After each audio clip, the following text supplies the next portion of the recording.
kita mulai pembelajaran kita pada saat ini, kita awali dengan basmalah. Bismillahirrahmanirrahim. Oke, langsung saja kita masuk ke materi. Materi yang kemarin kita membahas tentang sewa menyewa. Sekarang untuk pertemuan kita pada siang hari ini yaitu membahas tentang apa anak? Jual beli. Oke, sebelumnya Ibu akan membacakan tujuan pembelajarannya. Yang pertama yaitu kalian bisa mengetahui pengertian jual beli, mengetahui dasar jual beli, mengetahui hukum jual beli, dan mengetahui sikap yang perlu diamalkan. Kalian tahu apa itu jual beli? Ada yang tahu jual beli itu apa? Jual beli merupakan tukar menukar suatu benda atau barang menurut. Ya, jual beli itu merupakan tukar menukar suatu barang. Ya, yang mana di situ sesuai kesepakatan dua belah pihak. Ya. Jual beli adalah penukaran harta dalam pengertian luas atas dasar saling rela atau tukar menukar suatu benda yang dilakukan antara dua pihak dengan kesepakatan tertentu atas dasar suka sama suka. Ya, jadi jual beli ini merupakan suatu tukar menukar suatu barang yang mana ada kesepakatan dari dua belah pihak atas dasar suka sama suka. Ya.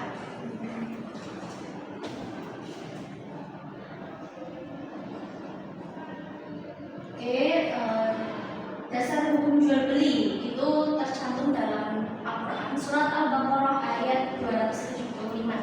Siapa yang akan membacakan surat ini? Bersama-sama dulu. Oke, ya kita baca bersama-sama ya.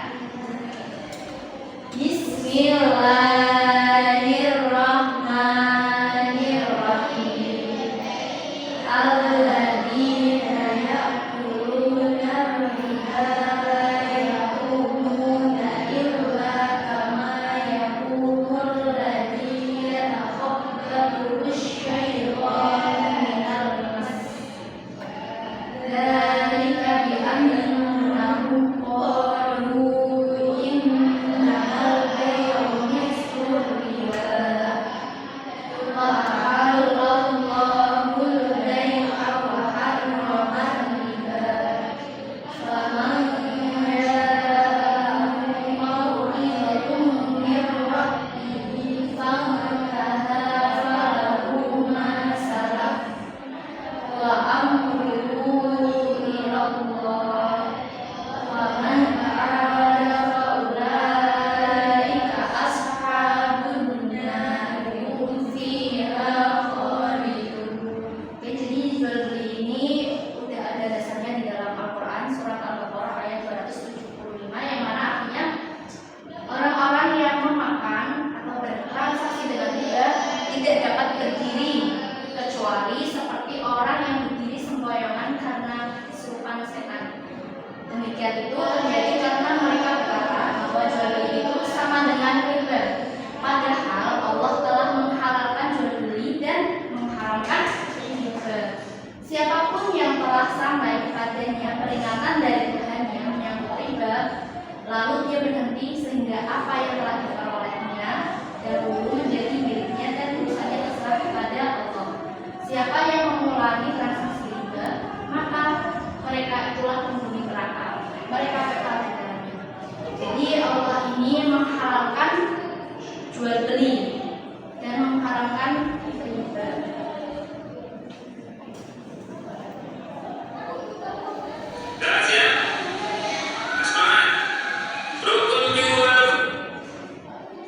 Oke, selanjutnya itu ada rukun jual beli. Yang pertama yaitu ada penjual dan pembeli. Ada barang yang diperjualbelikan, ada alat tukar atau uang, dan ada ijab kabul. Jadi semua ini termasuk hukum jual beli. Kalau misalkan salah satunya itu nggak ada, misal barang yang diperjualbelikan tidak ada, maka itu tidak dinamakan jual beli kan?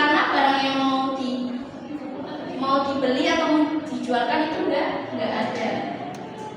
Ada ijab kabul juga atau kesepakatan. Jadi semua ini termasuk rukun jual beli. Kalau misalkan salah satu tidak ada berarti tidak termasuk jual beli. Oke, biar kalian mengingat, biar kalian paham, biar kalian hafal, Ibu akan menayangkan sebuah video ya.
Penjual dan pembeli. Kita perhatikan ya.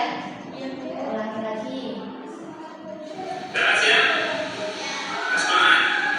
Rukun jual beli.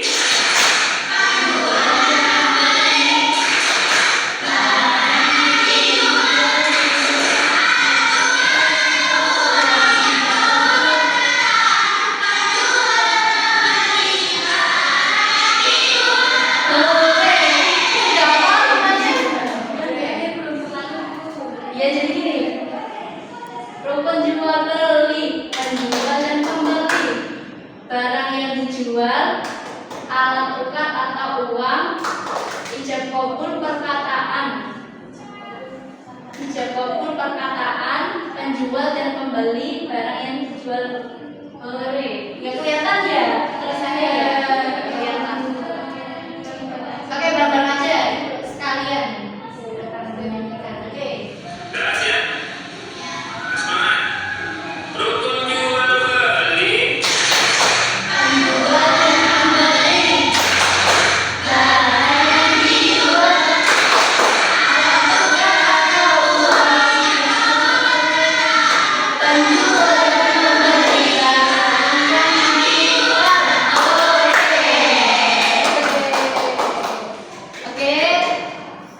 Sudah paham? Sudah masuk ke apa? Sudah dicerna? Rukun jual beli ada 4: penjual dan pembeli, barang yang diperjualbelikan, alat tukar atau uang, ijab kabul. Ulangi lagi, kalian tanpa melihat papan yang di depan. Oke? Coba rukun jual beli ada berapa anak? Ada 4. Coba apa saja? Penjual dan pembeli, barang yang dijual, iya, barang tukar atau uang, ijab kabul. Oke.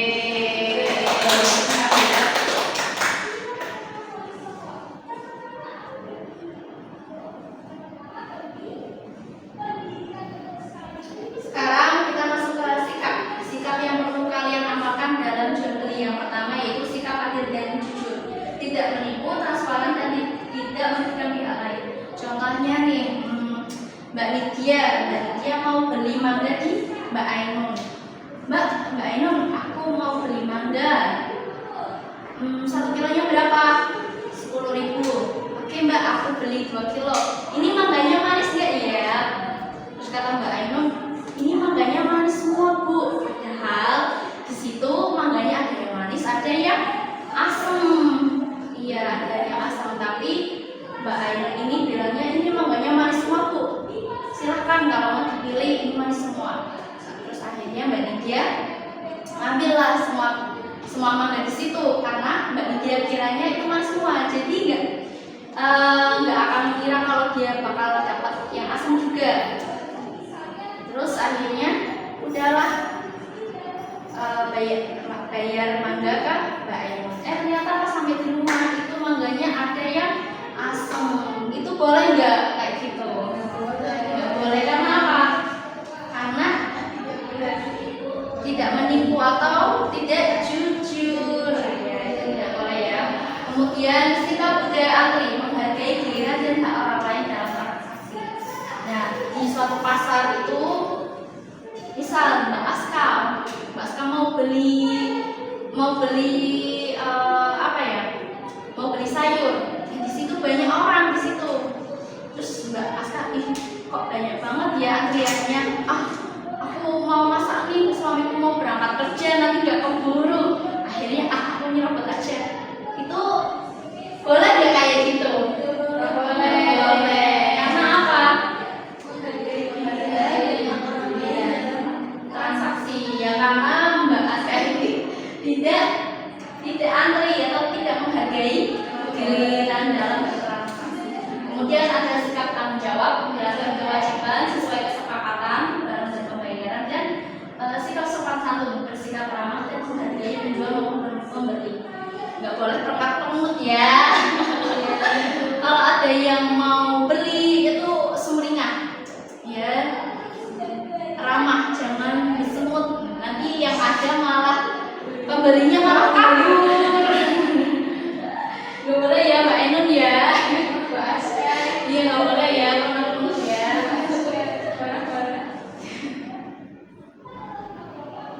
Oke, selanjutnya yaitu sesi diskusi. Sebelumnya kalian sudah paham belum ya materi tadi yang sudah dijelaskan? Sudah. Ada yang ingin ditanyakan nggak? Tidak ada. Oke, selanjutnya yaitu sesi diskusi. Ibu akan membuat kelompok yang mana